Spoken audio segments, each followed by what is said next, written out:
Hello guys, it is me. Welcome back to another video. We are here and another NFL season or week is upon us. Sorry I didn't do last week.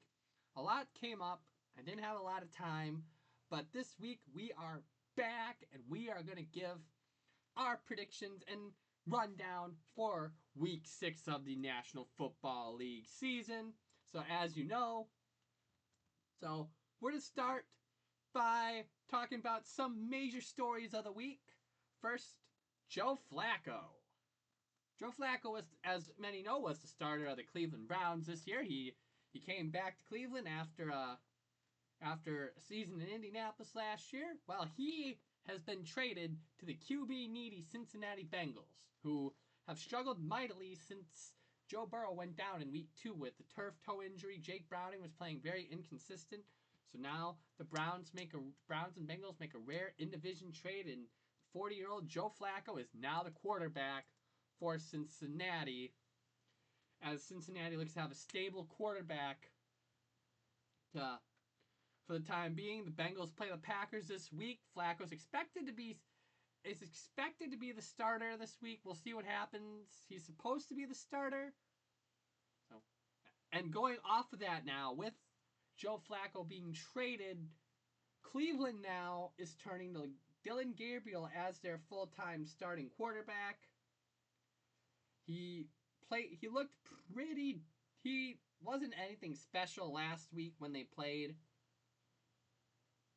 Against the Vikings but we'll see what they can do.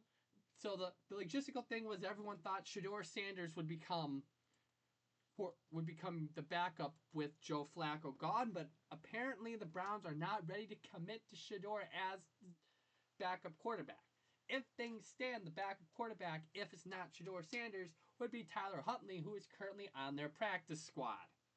So we will see what happens. So Lamar Jackson isn't probably playing this week. So let's start. So tonight's action kicks off with Saquon Barkley and the Philadelphia Eagles heading to MetLife Stadium, heading to New York to play the Giants, who are 1-4. The Giants, obviously, they're looking for their identity. Malik Nabers is out, but that defense is still really good. Jackson Dart makes his third career start, and he has to face the Eagles. This one I actually have being a close game. I have the Eagles winning 27-24. I think Jackson Dart is going to find a way to keep the Giants in this game, and that defense too. Because here's the thing, the Giants may not be a great team, but defensively the talent is there. That's the thing, the talent is there. So I think the Eagles are too much for the Giants. I think they moved to 5-1 after Philadelphia lost to Denver last week. Then we have another international game. It is Bo Nix taking the Denver Broncos overseas to London to play Breece Hall's Jets.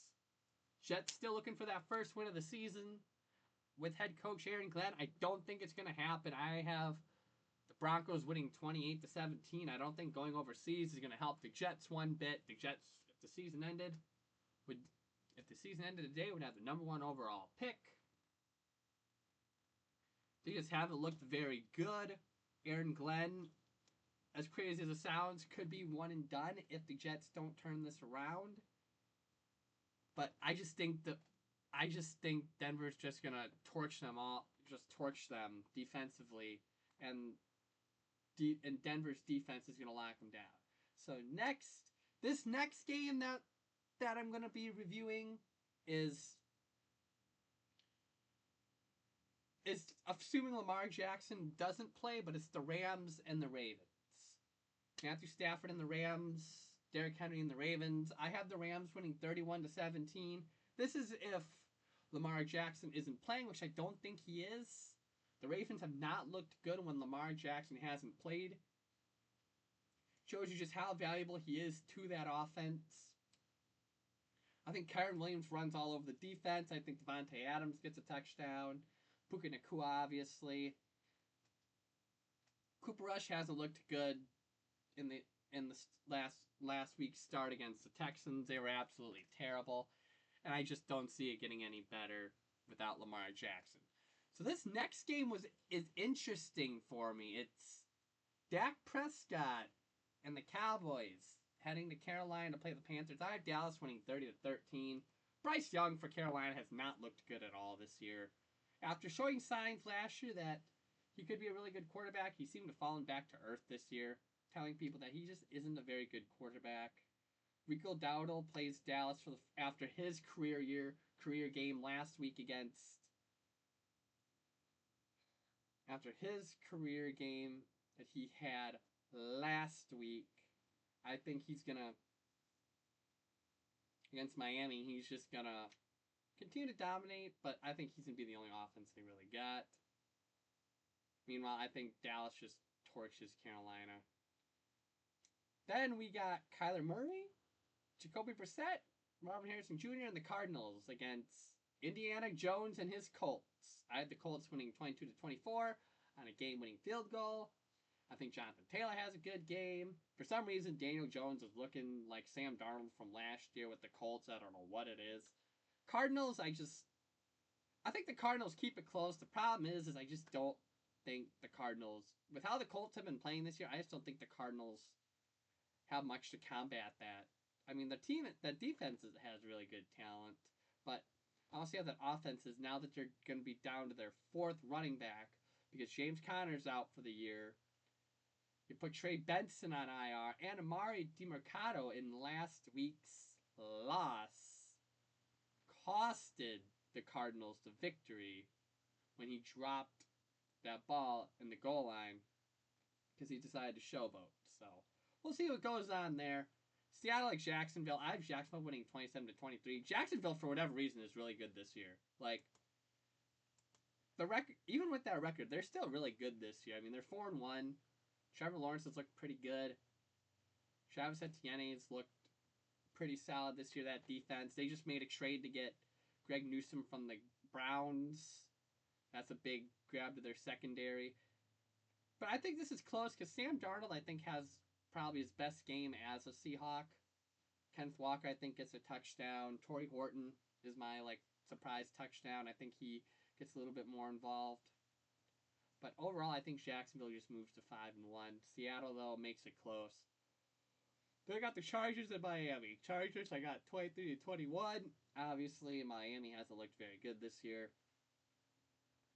Obviously, Miami's looked absolutely terrible this year. I'm curious to see how the Chargers look without their top two running backs, but they still got Ladd McConkey and Keenan Allen as receivers, and they still got a really good defense. So I just think they're too much for Miami.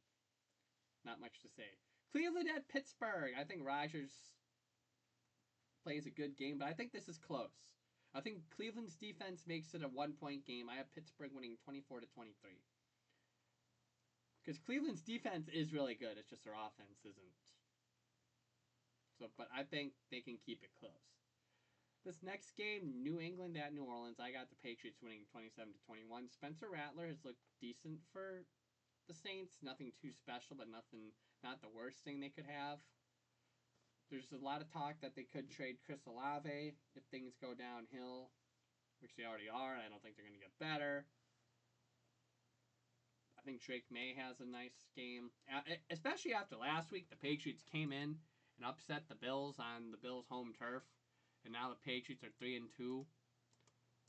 Like, things are looking up in New England, so I think New England pulls this off.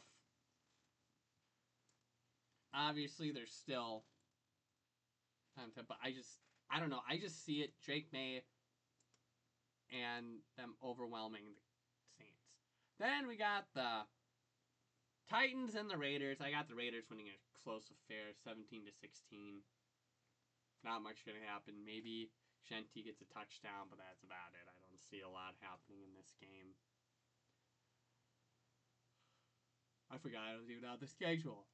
Then we got San Francisco and Tampa Bay. I didn't read who's going to be starting for San Francisco. I had to guess Mac Jones because I don't know what the stats with Brock Purdy is. But either way, I have Tampa Bay winning this 30-20. I think Tampa Bay, is still the best team in their division by a wide margin.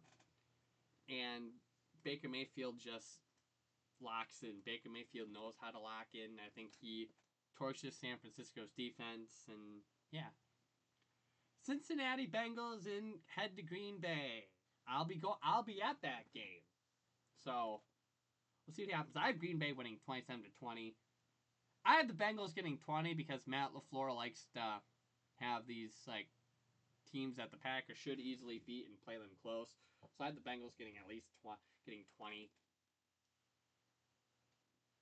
But I think Jordan Love and the Packers offense put up kind of a showing that they had weeks 1 and 2 and 4. They kind of put up an offense kind of like that, kind of offensive performance kind of like that.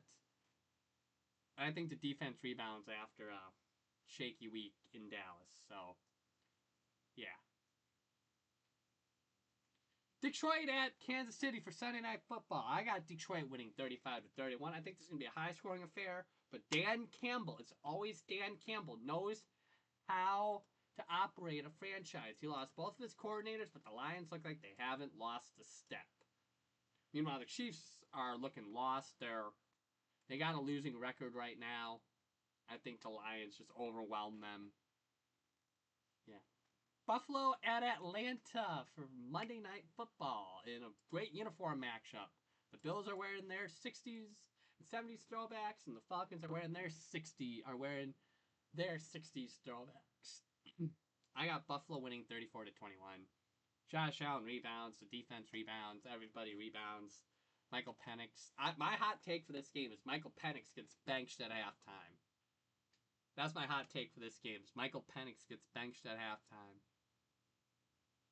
I know it sounds far fetched. Yeah. I'll take the flack. I'll take the flack if that doesn't happen. For some reason, I'm getting those vibes. And then the last game, we got a rematch from last year at Chicago at Washington. Last year when these two teams played, it ended in a game-winning Hail Mary pass for Jaden Daniels and the Commanders because, well, for some reason, Tyreek Stevenson of the Bears forgot to read his assignment and wound up giving up the game-winning Hail Mary pass. I don't think it's going to come down to that. I think Washington beats the Bears 27-26. I think it's going to be a close game, but I don't think it's going to be a Hail Mary pass. I think it's one of those things where the Bears try to score, where the Bears score like a minute and a half left. They try to go for 2. They fail, and Washington winds up winning the game. I think it's that way this time around. I don't think it's anything else. But, yeah, so that kind of recaps a lot of Week 6. There's only 2 teams on a bye. This week. It is the Texans and the Vikings. Those are the only 2 teams that are on a bye this week. So, yeah, like I said, another week of the NFL season upon us. If you guys like what you saw in this video, don't forget to like, subscribe. I'm going to be doing more content on this channel. I'm working on some more videos right now, actually. Working on some more video ideas. So, stay tuned, and I might do an NBA, something similar to this, too. So, you guys have safe shipping in the next one.